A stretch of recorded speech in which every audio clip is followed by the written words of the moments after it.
Good morning everyone. આજે આપણે જોઈશું યુનિટ 2 અમ્બ્રેલાઝ આર કલરફુલ એની એક્ટિવિટી નંબર 1. તો તેમાં શું આપેલું છે? ઇન ધ જંગલમાં standing near the lake. Standing એટલે ઊભેલું, નિયર ધ લેક એટલે તળાવ પાસે. જંગલમાં તળાવ પાસે ઊભેલો આઈ સો અ ટાઈગર. મેં એક વાઘ જોયો. Looking at the snake. સાપ તરફ જોતો. જંગલમાં એક તળાવ પાસે ઊભેલો મેં એક વાઘ સાપ સામે જોતો જોયો. ઇન ધ જંગલમાં સ્વિમિંગ વિથ અ સ્માઇલ. સ્મિત સાથે એટલે જે હસતો હોય એનો એક હસતા. I saw big green crocodile. Crocodile એટલે કે મગર. મેં એક મોટા લીલા ક્રોકોડાઇલને એક મગરને જોયો. In the jungle roaring loudly. જંગલમાં રોરિંગ એટલે ગર્જના કરવી, લાઉડલી એટલે મોટેથી ગર્જના કરતો. આઈ સો અ લાયન. એક સિંહને જોયો. Sitting proudly. ગર્વથી બેઠેલો. અહીં એક ગ્રીન ક્રોકોડાઇલને જોઈએ છે, પછી એક બેઠેલા સિંહને, ગર્વથી બેઠેલા, પ્રાઉડ ફીલ કરતો એવા ગર્વથી બેઠેલા સિંહને જોવે છે. ઇન ધ જંગલમાં ડ્રાઇવિંગ ડાઉન ધ પાથ એટલે રસ્તામાં આગળ ચાલતા. આઈ સો અ હિપોપોટેમસ ટેકિંગ અ બાથ એટલે નાતા. મેં એક હિપોપોટેમસને નાતા જોયો. ઇન ધ જંગલમાં હેંગિંગ ઓન અ ટ્રી. વૃક્ષમાં લટકતા. I saw some monkeys. મેં કેટલાક મંકીઝને વાંદરાને જોયા. Laughing at me. મારી તરફ હસતા કેટલાક વાંદરાને જોયા. ઇન ધ જંગલમાં on a branch in a tree. વૃક્ષની ડાળી પર. I heard some parrots talking to me એટલે મારી સાથે વાતો કરતા. સમ પેરટ્સ એટલે કેટલાક પોપટ. હર્ડ એટલે સાંભળતા. મેં કેટલાક પોપટને મારી વાતો સાંભળતા જોયા. નીચે એક્ટિવિટી નંબર 2માં શું આપેલું છે? તો પ્રાસવાળા શબ્દો લખવાના છે, જેમ કે લેકનું સ્નેક, સ્માઇલનું શું થશે? સ્માઇલનું ક્રોકોડાઇલ, બરાબર. મીનું ટ્રી, પ્રાઉડલી, અને પાથનું શું થાય? બાથ. ઓકે. એક્ટિવિટી નંબર 3માં શું કરવાનું છે? તો વોટ ઇઝ ઇટ? આ શું છે? It is a pen. Where is the pencil? Pencil ક્યાં છે? It is on the table. એવી જ રીતે આપણને જે ચિત્રો આપેલા છે એના આન્સર આપવાના છે. જેમ કે વોટ ઇઝ ઇટ? તો ઇટ ઇઝ અ કેમલ.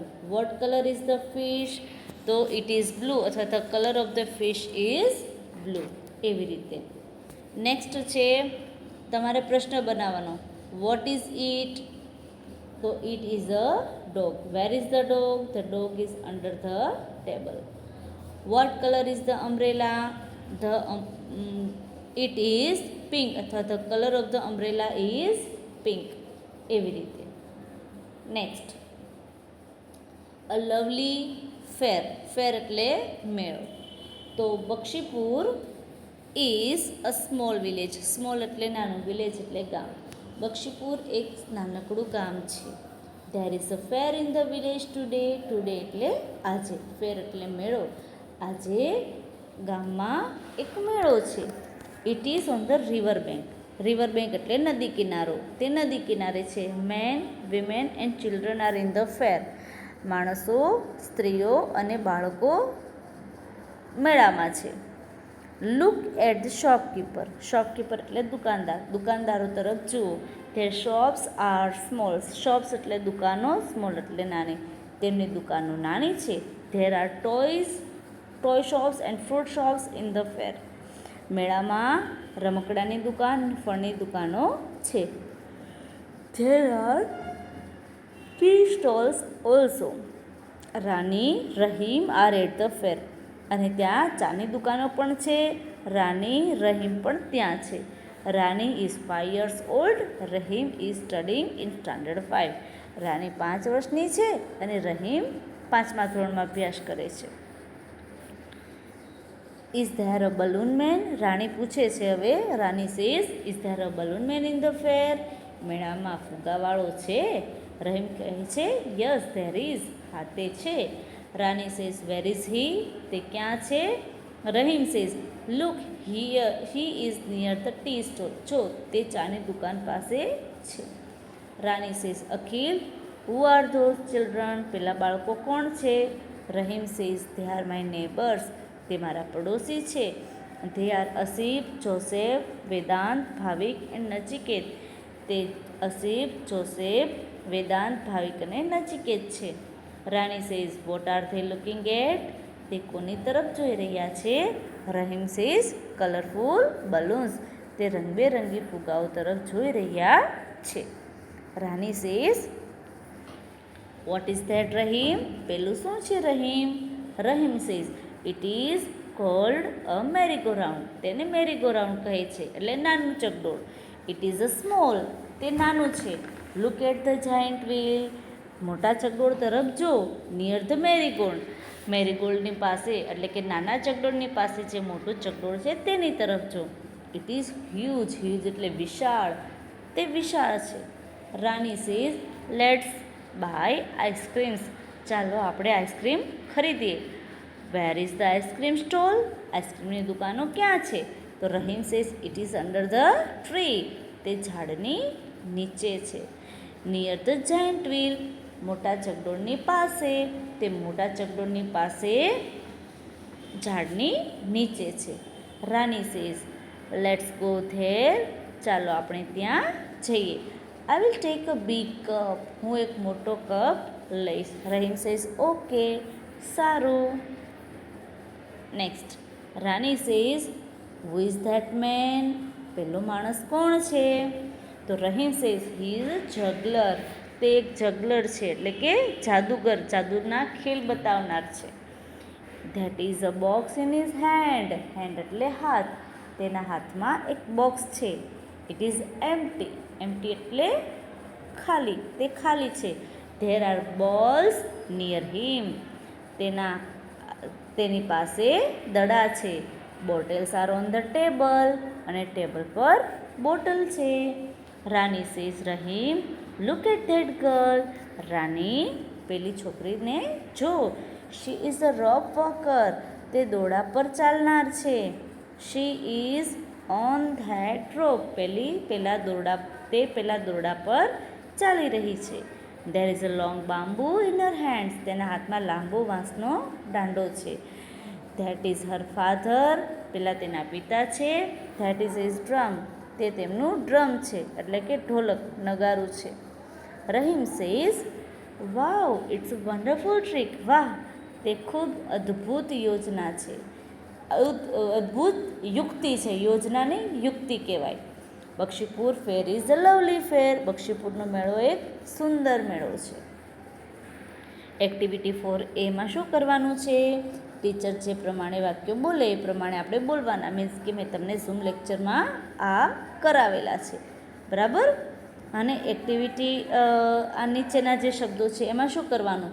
તો જો આ વિભાગમાં એક વચનને આ વિભાગમાં બહુવચન લખવાના, પણ એ જ શબ્દો લખવાના જે આપણે ફેરમાં આવતા હોય.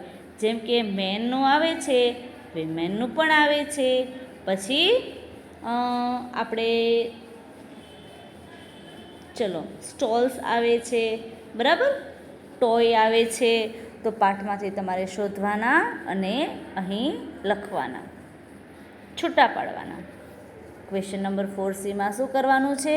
તો ક્વેશ્ચન નંબર 4Cમાં તમારે ઉદાહરણ પ્રમાણે લખવાનું છે. This is a flower. This are flowers. તો તમને ધારો કે અહીં ફ્રોગ લખ્યું છે. It is a frog. તો તમારે અહીંયા ઘણા બધા દેડકા દોરવાના છે. અને તમારે શું કરવાનું? અહીં દેડકા વિશે પહેલાં ઘણા બધા દેડકા દોરવાના ને લખવાનું this. It is a frog. તો ધે આર ફ્રોગ્સ. તમે એમ પણ લખી શકો. અને અહીંયા ધીસ આપ્યું તો તમે ધીઝ લખતા. બરાબર? અહીં ધીઝ આર 9 કાઇટ્સ. તો અહીં એક વચનમાં ધીસ ઇઝ અ કાઇટ એવી રીતે લખજો. અહીં ચોકલેટ એક જ છે તો અહીં ઘણી બધી, ધીઝ આર ચોકલેટ્સ. એવી જ રીતે નેક્સ્ટ, ધીઝ આર નાઇફ્સ, તો અહીં તમારે લખવાનું this is a knife. These are mice, this is a mouse. ચિત્ર દોરવાનું અને પછી વાક્ય લખવાનું. હવે ખરા અને ખોટા. The balloon man is near the ice cream stall. ખોટું, આઈસ્ક્રીમ સ્ટોલની પાસે બલૂન મેન નથી. A merry go round is huge. ખોટું, મેરીગો રાઉન્ડ તો નાનું છે. And ice cream stall is under the tree. હા, યસ, ઝાડની નીચે છે. A rope walker is on the rope. હા, દોરડા પર ચાલનાર જે વ્યક્તિ છે એ ગર્લ દોરડા પર હતી, એટલે true. The bottles are on the box. Bottles box પર નહીં, ટેબલ પર હતી, એટલે ફોલ્સ. રાઈટ. ચલો નેક્સ્ટ. હવે આ એક્ટિવિટીમાં શું કરવાનું છે? એક્ટિવિટી 5B, જોડકા જોડો. બરાબર. The balloon man is near the tea stall. તો આપણે જાયન્ટ વ્હીલ, તો જાયન્ટ વ્હીલ ક્યાં છે? Near the merry go round. બરાબર. Giant wheel is near the merry go round. એવી રીતે લખવાનું છે. પછી એની નીચે આઈસ્ક્રીમ સ્ટોલ ક્યાં છે? Under the tree. Rope walker ક્યાં છે? On the rope. બોટલ્સ ક્યાં છે? On the table. અને બોક્સ ક્યાં છે? In the juggler's hand. જગલરના હાથમાં. રાઈટ. એવી રીતે આપણે આન્સર આપવાના છે. ચલો હવે એ આન્સર આપણે આપી દઈએ એટલે ઉદાહરણ પ્રમાણે આપણે જોડકા જોડીને વાક્ય બનાવવાના છે. જેમ કે the balloon man is near the tea stall, તો બીજું વાક્ય કહેશો તમે the giant wheel is near the merry go round. The ice cream stall is under the tree. The rope walker is on the rope. The bottles are on the table. The box is in the juggler's hand. હવે આ ચિત્ર જોવાનું અને ચિત્ર જોઈને એના પરથી પ્રશ્ન જવાબ આપવાના. આ જો અહીં તમને એક ઘડિયાળ દેખાય છે, ટેબલ ઉપર લેમ્પ છે, પછી અહીં નીચે ટેબલ નીચે કપરકાવી છે, મેટ ઉપર કૂતરો છે, 3 બાળકો છે, એ ટેબલ પર ટીવી છે, બાળક સ્વિચ બોર્ડ પાસે છે અને ટેલિફોન છે. બરાબર. બારી આપેલી છે, અહીં શેલ્ફ આપેલું છે, શેલ્ફમાં એક ફોટો છે. તો એ પ્રમાણે ચિત્ર આપણે જોયું તો ચિત્રના પરથી આ પ્રશ્ન જવાબ આપવાના. જેમ કે પહેલો સવાલ, વેર is the lamp? The lamp ક્યાં છે? તો આપણે ચિત્રમાં જોવાનું. The lamp is on the table. Wear is the photo? The photo is on the shelf. Where are the books? The books are ક્યાં છે? On the shelf. Who is near the switch board? A small boy is near the switch board. R those 2 fans? 2 પંખા છે? Yes, 2 છે? નો નો નો, એટલે answer આવે no. There aren't. Where is the telephone? The telephone is near the TV. How many childrens are in the picture? There are 3 childrens in the pictures. Question number 7 એમાં શું કરવાના? તો તમારે ચિત્ર જોવાનું અને આવી રીતે વાક્યો લખવાના. અહીં એક વચન, અહીં બહુવચન. This is a bed. These are beds. તો આપણે નેક્સ્ટ ચિત્રો જોઈએ તો વાક્ય કેવી રીતે બનશે? જીરાફનું ચિત્ર છે. This is a giraffe. These are giraffes. એવી જ રીતે next, this is a man. These are men. આ મેન બહુવચન જ આપેલું છે. This is a pen. These are pens. This is an aeroplane. These are aeroplanes. અહીં અમ્બ્રેલા, તો this is an umbrella. These are umbrellas. 7Bમાં તમારે ચિત્ર પ્રમાણે વાક્યો બનાવવાના છે, પણ એક વચન બહુવચન. એક વચન હોય તો ધેટથી, બહુવચન હોય તો ધોઝથી. તો અહીં શું બનશે? That is a boat. Those are keys. પછી તમે અહીં શું બનાવશો? અહીં તમને ચૂલો દેખાય છે, ગેસ સ્ટવ દેખાય છે, તો that is a gas. That is a gas. That is a stove. That is a and a ચૂલા. વાક્ય બનશે that is a gas and a stove a ચૂલા. નેક્સ્ટ, કેમેરો આપ્યો છે તો તમે કહેશો that is a camera. Activity 8માં તમને એક સંવાદ આપેલો છે, બરાબર. એ સંવાદ પરથી આપણે પ્રશ્નના જવાબ આપણે આપવાના છે. તો તમને મેં સમજાવેલા, તમે કેવી રીતે આપણો આ ભાષાંતર સમજીને આ આખો સંવાદ સમજેલા છીએ. તો અહીં પ્રશ્ન, અહીં એનો જવાબ, અહીં જવાબ હોય તો અહીં પ્રશ્ન, અને આ સંવાદ જોવાનો. ઉપર નીચેથી આપણે વાક્યો જોવાના કે કયું વાક્ય ક્યાં છે, બરાબર. જેમ કે આપણે તમને એક્ઝામ્પલ આપો તો how much is the mobile, તો 20 rupees. Vote colour is it, તો આપણે આવશે ગેસ. એવી રીતે આપણે પ્રશ્નના જવાબ આપવાના છે. અને એની પછીની એક્ટિવિટીમાં 9 શું કરવાનું છે? અહીં તમારે ચિત્ર જોવાનું, અહીં એના સ્પેલિંગ લખવાના, અને આ કોષ્ટક તમારે પૂરવાનું છે. જેમ કે bat and table, tape and parrot, પછી અહીં શું આપ્યું છે તમને? Books, books and kites, apple and elephant, અને પછી છે મેંગોઝ એન્ડ ઓરેન્જીસ. એ જ પ્રમાણે નેક્સ્ટ એક્ટિવિટી 9B. એક્ટિવિટી 9Bમાં સ્વચ્છ અક્ષરે આપણે આ બોક્સમાં લખવાનું છે. વાક્ય તમને આપી દીધા છે એ જ પ્રમાણે. અને એક્ટિવિટી 10માં તમારે ઉદાહરણ મુજબ આવી રીતે વાક્યો બનાવવાના છે. એકવચન હોય તો ઇટ ઇઝ, બહુવચન હોય તો ધેથી. જેમ કે what is that? It is a star. એવી જ રીતે અહીં તમને કીધું છે વોટ આર ધોઝ, તો they are stars. What is that? It is a hat. What are those? Those are hats. એવી જ રીતે અહીં what is that? It is a, તમને શું દેખાય છે? તો આપણે તમને તમારી પાસેથી જ આપણે પ્રશ્નનો આન્સર લીધેલો. It is a sparrow. What are ધો, બરાબર. અને અહીં બહુવચન છે તો vote are those? Those R sparrows. Vote is that? It is a wheel. What are this? Those are wheels. એવી રીતે. અને અહીં સેમ, અહીં તમને માળો દેખાય છે તો vote is that? It is nest. Vote are those? Those R nest. Vote is that?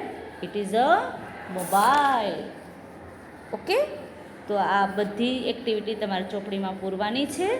અને આનો જે શબ્દાર્થ અને ભાષાંતર છે નોટબુકમાં લખવાના છે. ભાષાંતર એટલે પાઠનું ગુજરાતી. તમને PDF ફાઇલ મોકલું, એમાંથી તમારે આ શબ્દાર્થ ભાષાંતર લખવાનું છે, અને ચોપડી તમારે જાતે પૂરવાની રહેશે. Okay, thank you.